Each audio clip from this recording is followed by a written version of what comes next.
మళ్ళీ అతను roof top open చేసి మళ్ళీ చేతులు ఊపుకుంటూ రోడ్ షో చేసుకుంటూ, అంటే తల్లి చనిపోయి పిల్లగాడు చావు బతుకుల మధ్యలో ఉన్నాడు, మీరు వెళ్ళండి అని వెనక్కి పంపిస్తే కూడా మళ్ళీ కారులో రూఫ్ టాప్ ఓపెన్ చేసి చేతులు ఊపుకుంటా అభిమానులను సంతోషపెట్టుకుంటా రోడ్ షో చేసుకుంటా అతను వెళ్ళిపోయింది అధ్యక్ష.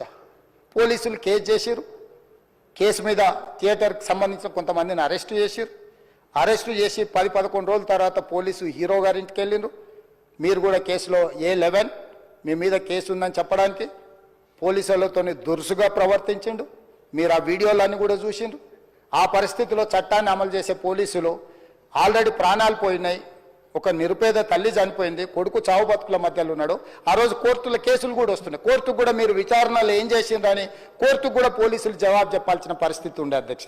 దాంతో మాట్లాడితే వాళ్ళు చాలా బాధ్యతారహితంగా సమాధానాలు ఇచ్చారని మా పోలీస్ సిబ్బంది చెప్తున్నారు. దాంతోనే అతన్ని పోలీస్ స్టేషన్ తీసుకెళ్లారు అధ్యక్ష. ఇక్కడి వరకు ఒక హీరో, ఒక థియేటర్లో జరిగిన సంఘటనలు, వీటన్నిటి నేపథ్యంలో పోలీసులు వాళ్ళ విధి నిర్వహణ నిర్వహించారు అధ్యక్ష. నెలకు 30,000 జీతంతో పనిచేసి ఒక ప్రైవేటు చిన్న దాంట్లో ఉద్యోగం చేసుకునే తండ్రి తన కొడుకు ఆయన అభిమానాన్ని కుటుంబము 12,000 రూపాయలు, 3,000కు ఒక టికెట్ 12,000 రూపాయలు పెట్టి సినిమా థియేటర్కి వెళ్తే థియేటర్లో చనిపోయిన 11వ రోజు వరకు వీళ్ళు ఎవరు, హీరో కానీ ప్రొడ్యూసర్ కానీ ఎవరు కానీ ఆ కుటుంబాన్ని, చనిపోయిన కుటుంబాన్ని కానీ హాస్పిటల్లో చావు బతుకుల మధ్యలో ఉన్న పిల్లవాడిని పరామర్శించడానికి కూడా పోలేదు అధ్యక్ష. ఇది ఏ రకమైన మానవత్వం అధ్యక్ష? నాకు అర్థం కాలే.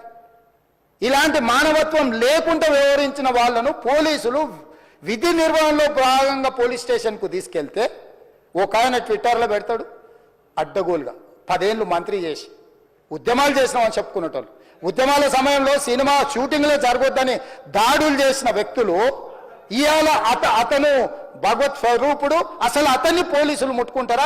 అసలు ఈ రాష్ట్రం ఏమైపోతుంది? రాష్ట్రం ఉంటుందా?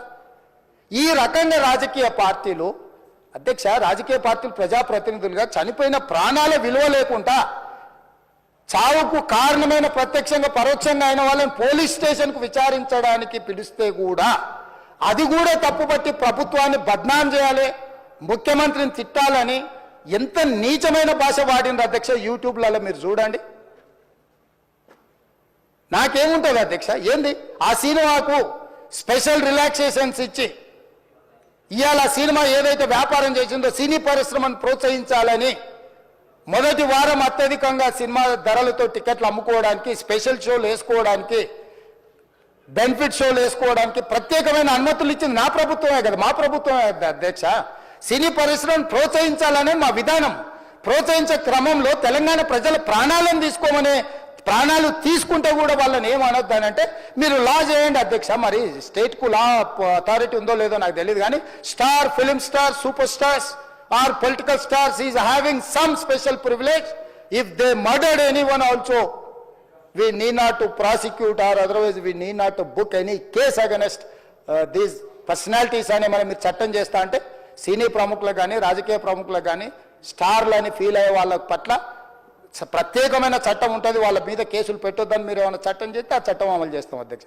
ఈ రోజున్న డాక్టర్ బాబాసాహెబ్ అంబేద్కర్ ఇచ్చిన చట్టం ప్రకారము దీనికి కారణమైన వాళ్ళను, ప్రత్యక్షంగా పరోక్షంగా కారణమైన వాళ్ళందరి మీద కేసులు కట్టి పోలీసులు విచారణ చేయాల్సిందే, బాధితులను శిక్షించాల్సిందే అధ్యక్ష. సో ఈరోజు ఆ కుటుంబాన్ని ఆదుకోవడానికి ఈ రోజు కూడా ఆర్థికపరమైన విషయాల్లో కానీ దీంట్లో కానీ వాళ్ళు ఎవరు పెద్దగా ఆసక్తి, కనీసం సినిమా వాళ్ళు ఒక్కరోజు అతను పొయ్యి వస్తే సినీ ప్రముఖులందరూ అతని ఇంటికి వెళ్ళి అతనికి మొత్తం ఏదో కాళ్ళు చేతులు యాక్సిడెంట్లో పోయినట్టు కన్నీళ్లు గారుస్తారు. ఈ సినీ ప్రముఖులు ఒక్కరైనా హాస్పిటల్ పోయినరా అధ్యక్ష? నేను సూటిగా తమ ద్వారా సినీ ప్రముఖులను నేను అడుగుతున్నా అధ్యక్ష.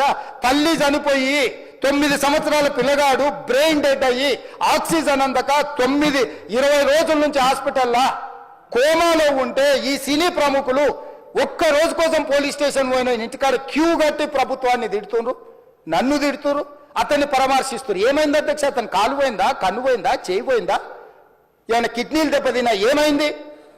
అతన్ని ఇంతమంది సినీ ప్రముఖులు పరామర్శించారు, కలిసిండ్రు, అభినందించారు. కానీ ఆ పిల్లగాన్ని కనీసమన్నా పరామర్శించడానికి సినీ ప్రముఖులు ముందుకు రాలేదంటే సినిమా ఇండస్ట్రీ సినిమా ఇండస్ట్రీలో ఉన్న ప్రముఖులు ఏం ఆలోచన చేస్తుండ్రో ఏం కోరుకుంటుండ్రో నాకైతే తెలియదు. అంతే extreme, it's humiliating and character assassination. నేను 20 ఏళ్ళుగా నేను ఎప్పుడు ఇలాంటి ఇష్యూలో 20 ఏళ్ళుగా నన్ను చూస్తున్నారు కదా, నేను ఎప్పుడైనా ఇలా చేస్తానా, ఇలా అంటానా, ఇలా మాట్లాడగలనా? అలా అన్నప్పుడు చాలా బాధ వేస్తుంది. ఎందుకంటే ఓకే అది ఫ్లోలో చెప్పచ్చులే, అది ఇట్స్ ఓకే.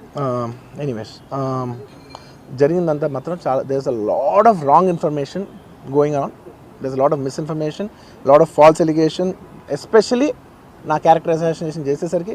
సార్ నేను సినిమా చేసి సినిమా చాలా పెద్ద సక్సెస్ అయ్యి ఉండి ఆ సక్సెస్ అంతా పక్కన పడేసి మొత్తం గత 15 రోజులుగా నేను ఇక్కడే కూర్చుని అన్ని ఫంక్షన్స్, అన్ని ప్రోగ్రామ్స్, అన్ని సెలబ్రేషన్స్ అన్ని మ్యాక్సిమం క్యాన్సిల్ చేసేసుకుని, పబ్లిక్ ఫంక్షన్స్ అన్ని పెడతా ఉన్నాయి, అన్ని క్యాన్సిల్ చేసుకుని ఒక్కడనే ఇక్కడ కూర్చుని అరే ఇలాంటి టైం ఎలా ఉండేది, నేను ఎలా ఉండాల్సిన టైం ఇలా అయిపోయింది అంటే నేను ఒక్కడనే కూర్చుని 15 రోజులు ఇంట్లో ఎక్కడికి వెళ్ళబోతున్నా, నా ఆఫీస్కి వెళ్ళబోతున్నా, నేను సొంతగా సినిమా తీసా. ఒక సినిమా తీసిన సినిమా 3 ఏళ్ళు కష్టపడి తీసిన సినిమా థియేటర్లో ఎలా ఉందో కూడా నేను చూడలేదు ఇప్పటివరకు. నేను నా సినిమా థియేటర్లో ఎలా ఉందో చూడలేదు నేను. And that's my biggest education. మీరు రాబోయే సినిమాలు నేను ఎలా తీయాలి, ఇట్స్ మై లెర్నింగ్ కర్వ్. నాకు చాలా ఇంపార్టెంట్ నేను థియేటర్లో చూడటం, నేను నేర్చుకుంటా సినిమాని. నేను మీకు నెక్స్ట్ ఇవ్వాలంటే సినిమా నేను అలాంటి, నేనేం చెప్తున్నానంటే ఇలాంటి టైంలో కూడా నేను ఒక్కనే ఇంట్లో 15 రోజులు కూర్చుని అరే ఇట్స్ ఓకే అయ్యేది అయింది, ఇట్స్ ఓకే మన తప్పేం లేదు అంటే డైరెక్ట్ ఇన్వాల్వ్మెంట్ లేదు. ఇట్స్ నా ప్రెమిసెస్లో అయింది కాబట్టి I am extremely apologetic for what has happened. అలాంటిది ఇలా 15 రోజులు కూర్చున్న తర్వాత మీరు ఇలా అన్నారంట, మీరు అలా అన్నారంట, కాళ్ళు చేతులు ఇరిగిపోతే పర్లేదు అన్నారంట అంటే డెఫినెట్లీ చాలా బాధ వేస్తుంది. అందులో ఏంటి ఒక నేషనల్ మీడియా ముందు ఇలా మాట్లాడతాం అనేది నా క్యారెక్టర్ అసాసినేట్ చేసినట్టు కదా దేశం ముందు. అరే నేను కష్టపడిందే ఈ 3 ఏళ్ళు తెలుగు వాళ్ళకి. నా ఆడియో ఫంక్షన్ చూడండి నేనేమన్నాను, నా సినిమా చూడండి అది అన్నాను, నేనేమన్నాను, అరే మన తెలుగు వాళ్ళు పరువు తీసి ఎక్కడో నిలబెడదామని ఒక అటెంప్ట్తో చేశాను. అలాంటిది నేను అంత ప్యూర్ ఇంటెన్షన్తో చేస్తే నేను ఇలా చేశాను అలా చేశాను, నా మీద ఫాల్స్ ఎలిగేషన్, నాకు ఎంత బాధ వేస్తుంది. This is personally I mean to nobody, I respect everybody. నేను అసలు ఇదేం పర్సనల్ అటాక్ కాదు, ఏమీ కాదు. నేను జస్ట్ నా గురించి ఫామ్ అవుతున్న ఇన్ఫర్మేషన్ పీపుల్కి చెప్దామని, దట్ ఇలా జరుగుతుంది, ఇది నిజం కాదు, దయచేసి అర్థం చేసుకోండి చెప్పడానికి. అండ్ ఒక సిరీస్ ఆఫ్ ఈవెంట్స్లో చెప్తాను జరిగిన విషయం. ఏమంటే జరిగిన విషయం చాలా అన్ఫార్చునేట్. నేను గత 3 ఏళ్ళుగా ఈ సినిమా చూసి థియేటర్లో చూస్తేనే నాకు తెలుస్తుంది. అంటే నేను ఇన్ని కోట్లు పెట్టి అమ్మాం కదా సినిమా, నాకు రెస్పాన్సిబిలిటీ ఉంటుంది. సినిమా ఎలా ఉంది అది థియేటర్లో చూస్తే నా 3 years ఎఫర్ట్, అది జస్ట్ ఒక షో కాదు, నాకు ఎమోషనల్గా అది 3 years ఎఫర్ట్. అసలు ఏమవుతుంది నా future it's like make or break moment for me. So అలాంటి ఇంపార్టెంట్ పాయింట్లో నేను వెళ్తూ నేను అదే ఆలోచించాను తప్ప నేనేమి ఇర్రెస్పాన్సిబుల్గా గత 20-30 ఏళ్ళుగా నేను అదే థియేటర్కి వెళ్తున్నాను. ఓల్డ్ సినిమాలకి వెళ్ళాను నేను అదే థియేటర్కి, నా సినిమాలు కాకుండా బయట సినిమాలకి వెళ్ళా. ఎప్పుడు ఇలాంటి యాక్సిడెంట్ అవ్వలేదు. అండ్ నేనేదో ఇర్రెస్పాన్సిబుల్గా థియేటర్కి వెళ్ళిపోయాను, పర్మిషన్ లేకుండా వెళ్ళిపోయాను అనేది అబ్సల్యూట్లీ ఫాల్స్ ఇన్ఫర్మేషన్. అలాంటిది ఏమీ లేదు. థియేటర్ వాళ్ళు పర్మిషన్ సార్ట్అవుట్ చేసుకున్నారని చెప్పి మేము అక్కడికి వెళ్ళాము. అక్కడికి వెళ్తే పోలీసులే క్లియర్ చేస్తున్నారు అక్కడ. So it is understood that everything is sorted. నేను వాళ్ళ డైరెక్షన్లోనే వెళ్తున్నాను. అండ్ ఏంటి వాళ్ళు ఒకవేళ నిజంగా పర్మిషన్ లేకపోయి ఉంటే చాలాసార్లు వాళ్ళు వచ్చి చెప్తారు, సార్ మీ పర్మిషన్ లేదంటే మేము రెండట్లు వెళ్ళిపోతాం, వాళ్ళే క్లియర్ చేసి ముందుకు రమ్మంటూ ఉంటే పర్మిషన్ ఉందనుకునే కదా మేము ముందుకు వెళ్తూ ఉంటాం in that flow of things. So నేను ఆ మైండ్ స్పేస్లోనే ఉన్నాను. అండ్ మెయిన్ నేను చెప్పాల్సింది ఏంటంటే అసలు ఇక్కడ this a false allegation that there is a road show, ఏంటిది ప్రొసెషన్. అసలు ప్రొసెషన్ కాదు, రోడ్ షో కాదు, ఏమీ కాదు.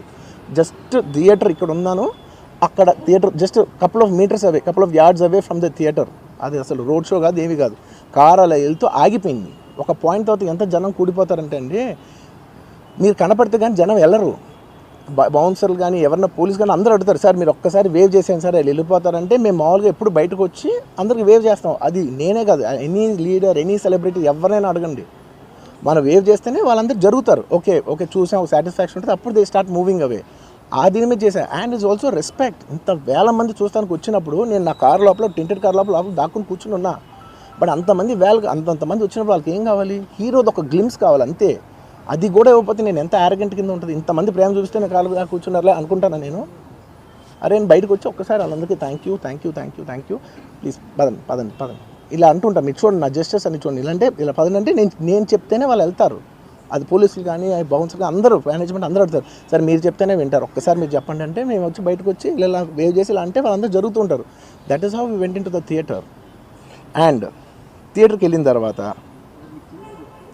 what I wanted to say is that there's a misinterpretation అనుకోండి, misinformation అనుకోండి, false information అనుకోండి, ఏమనుకోండి, it is no road show, it is no procession. Just థియేటర్కి వెళ్తుంటే జనాలు ఎక్కువ బయటకు వస్తే జస్ట్ వాళ్ళు వేవ్ చేసి మళ్ళీ లోపలికి వెళ్ళిపోయి మళ్ళీ థియేటర్ లోపలికి వెళ్ళిపోయాం. అండ్ థియేటర్ లోపల మీ సినిమా చూసిన కొంచెం సేపటికి సార్ నా వర్క్ అసలు ఏ పోలీసు కానీ ఎవ్వరూ నాకు వర్క్ అసలు నన్ను కలవలేదు, నాతో ఏం చెప్పలేదు. నాకు చెప్పిందల్లా అది పైగా మా మేనేజ్మెంట్ సైడ్ నుంచి వాళ్ళు మా వాళ్ళు వచ్చి చెప్పింది ఏంటంటే, సార్ బయట ఓవర్ క్రౌడ్ అవుతుంది, మీరు దయచేసి వెళ్ళిపోండి అని చెప్పారు. వాళ్ళ పోలీసు వాళ్ళందరూ బయట చాలామందికి ప్రాబ్లం అవుతుంది సార్, ఓవర్ క్రౌడ్ అవుతుంది, మీరు వెళ్ళిపోండి అంటే నేను వెళ్ళిపోయా. సినిమా స్టార్ట్ అయిన కొంచెంసేపు నేను వెళ్ళిపోయా.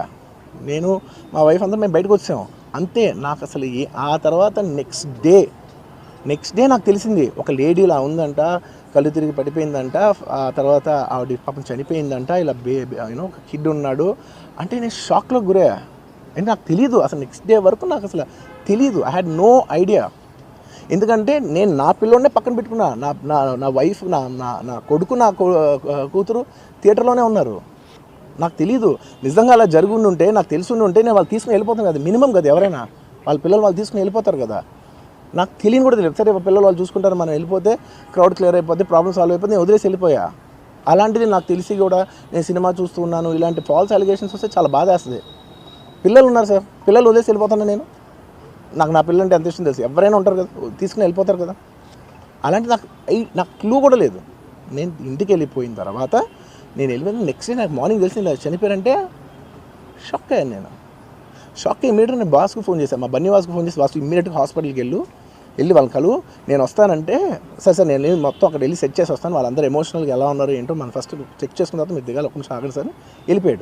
వెళ్ళిపోయిన తర్వాత వాసు నేను వస్తానంటే, సార్ మీరు రావద్దు ప్లీజ్, దయచేసి మీరు హాస్పిటల్ రావద్దు, ఇక్కడికి గందరగోళం అయిపోద్ది, నేను నైట్ మీరు థియేటర్కి వెళ్ళారు, ఇష్యూ అయింది, చాలా ప్రాబ్లం అయింది, ఇప్పుడు మీరు హాస్పిటల్కి వచ్చి మళ్ళీ ప్రాబ్లం అయితే మాత్రం సార్ చాలా ప్రాబ్లం అవుతుంది సార్, నేనే వాళ్ళని కొంచెం వాళ్ళ రిచువల్స్ అవన్నీ అయిపోయిన తర్వాత మీ దగ్గర తీసుకొస్తానని చెప్పాడు. ఓకే అని వెయిట్ చేసేసరికి ఇమీడియట్గా ఏం చెప్పారు, సార్ ఏమనుకోవద్దు, వాళ్ళు మీ మీద కేసు ఫైల్ చేశారు, ఇప్పుడు మీరు వాళ్ళు కలవడానికి లేదంటే నేను మా లీగల్ టీం అదేం పర్లేదు వాసు నేను వచ్చేస్తాను. నేను కొంచెం మూర్ఖంగా మాట్లాడుతుంటే, సార్ మా లీగల్ టీం చాలా స్ట్రిక్ట్గా చెప్పింది, sir they filed a case on you, మీరు ఇప్పుడు వెళ్తే legally it is not right thing to do, please don't go అని చెప్తే అప్పుడు ఆగాల్సి వచ్చింది. సార్ నాకు ఒక్కటే విషయం చెప్తా సార్, ఎవరో వైజాగ్లో చనిపోతేనో, లేకపోతే చనిపోతున్నారంటేనో, లేదంటే విజయవాడలో చనిపోతున్నారంటే ఒక పెద్ద ఆవిడ అంటేనో, లేదంటే చిరంజీవి గారి ఫ్యాన్స్ మన నూర్బాయ్ లాంటి వాళ్ళు, లేదంటే కళ్యాణ్ గారి ఫ్యాన్స్ మన ఎవరో అంటేనే వాళ్ళందరికీ నేను వెళ్ళి పర్సనల్గా, సార్ ఇక్కడి నుంచి విజయవాడ వెళ్ళాను సార్ ఎవరినో కలవటానికి, ఒక లేడీని, ఒక వైజాగ్ వెళ్ళాను ఇక్కడి నుంచి ఎక్కడో ఉప్పలు ఉంటే ఎక్కడో దాటి ఉంటే ఎక్కడికో వెళ్ళాను. అలాంటిది నా ఓన్ ఫ్యాన్స్, నాకు నా ఫ్యాన్స్ అంటే ఎంత ఇష్టం మీ అందరికీ తెలుసు, అలాంటి నా ఓన్ ఫ్యాన్స్ నా ఓన్ థియేటర్లో నేను ఉన్న ప్రెమిసెస్లో అలా జరిగిందంటే నేను వెళ్ళి కలవనాలని, వాళ్ళు కలవాలి నాకు ఉండదా, అది మినిమం కదా. అసలు ఎవడైనా వెళ్ళి కలుస్తుంది, ఎందుకు కలవను నేను కలవపడడానికి ఓన్లీ రీజన్ ఏంటంటే I'm tired, I can't go. అంత మాత్రం నేను స్పందించలేదు అని అనడానికి కూడా లేదు. సో నాకు ఏం చేయాలో తెలియక నెక్స్ట్ డే సరే వాసు మనం వెళ్ళపోతే బాగోదు, ఏం చేయాలో తెలియక అప్పటికప్పుడు ఒక వీడియో పెట్టా. ఎందుకంటే నేను కూడా షాక్లో ఉన్నా, జెన్యున్లీ నేను కూడా షాక్లో ఉన్నా. అరే ఇలా అయింది ఏంటి, ఎటు కాకుండా హాఫ్గా ఉన్నాను నేను జెన్యున్ చెప్పా, హాఫ్ ఉన్నాను నేను. ఇప్పుడు కూడా కొంచెం హాఫ్గానే ఉన్నాను నేను. నాకు తెలుస్తుంది నేను కరెక్ట్గా సెంటర్డ్గా లేను, కొంచెం ఆఫ్లోనే నాకు తెలుస్తుంది. ఎనీవేస్ నెక్స్ట్ డే నేను ఒక వీడియో పెట్టా, సరే టు అట్లీస్ట్